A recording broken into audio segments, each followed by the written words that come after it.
সুপ্রভাত জানাই সবাইকে। চলে এসেছি দ্বিতীয় পর্ব নিয়ে। আগের দিন রাত্রিরে দেখতেই পেয়েছো চাপড়ামারির জঙ্গলে হাতি, হরিণ এইসব দেখতে বেরিয়েছিলাম। এখন বন্ধুদেরকে টাটা বাই বাই করে দিয়ে যাচ্ছি বাকি গন্তব্যস্থলে। এটা হলো মেটালি টি গার্ডেন, আর পাশেই রয়েছে সামসিং গ্রাম। এখানে কিন্তু ভীষণ গরম, গাড়ি থেকে নেমে বেশিক্ষণ দাঁড়ানো যাচ্ছিল না, তাই চটপট একটুখানি চারদিকটা দেখেই চলে যাচ্ছি পরের গন্তব্যস্থলে। এখন চলে এসেছি আমার আর একটা প্রিয় জায়গায়, রকি আইল্যান্ডে। যেদিন থেকেই ঠিক হয়েছিল রকি আইল্যান্ড যাব, তখন থেকেই স্থির করে ফেলেছিলাম যে মূর্তি নদীতে স্নান করব। ঝর্ণার জলের এই নদীতে স্নান করে যে কি আর বলে বোঝাতে পারবো না, একদম মনের মতো। প্রচন্ড ঠান্ডা এই জলটা। আগেই বললাম ওয়েদার কিন্তু খুবই গরম ছিল, কিন্তু জলে নামার পর আর একটু গরম লাগেনি। ভীষণ আনন্দ হচ্ছে এখন জলে নেমে।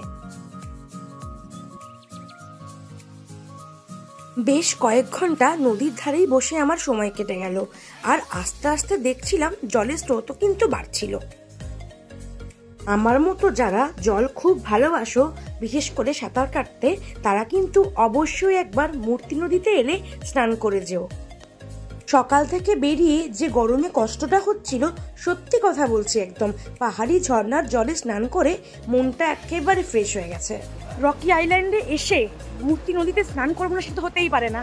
জাস্ট আমি চেঞ্জ করেই এলাম, স্নানটা করেছি। অপূর্ব অভিজ্ঞতা, তোমাদেরকে করে বলবো। যারা এখানে আসবে বলে মনে করছো, একবার জলে নেমো।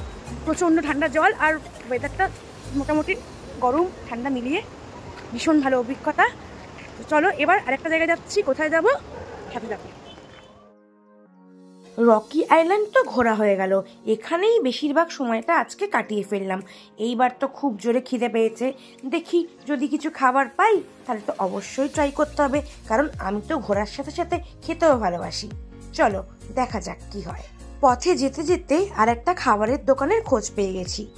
এখানে এসেই আমার প্রিয় খাবারের মধ্যে আর একটা খাবার হলো থুকপা। এই দোকানের এক থুকপাটা কিন্তু স্পেশাল একদম, তাই গরম গরম থুকপা খেয়ে যাচ্ছি এখন লাভার পথে। লাভা যেতে যেতেই কিন্তু সন্ধে নেমে এসেছে, আর ঠান্ডাও কিন্তু একটু একটু লাগছে। এখন চলে এসেছি হোটেলে। ব্যাগপত্র রেখে একটু ফ্রেশ হয়ে বেরিয়ে পড়লাম আশপাশটা ঘুরতে। বেরিয়েই দেখি সামনেই একটা সুন্দর দোকান, অমনি ভেতরে গিয়ে দেখছি এত সুন্দর সুন্দর জিনিস পাওয়া যাচ্ছে। আমি এখন রয়েছি লাভা বাজারে। এখন সামনেই একটা ক্যাফেটেরিয়া থেকে গরম গরম কফি খেয়ে দুর্গা ঠাকুর দর্শন করে আজকের মতো ব্লগটা এখানেই শেষ করছি। ফিরে আসছি পরের পর্বে।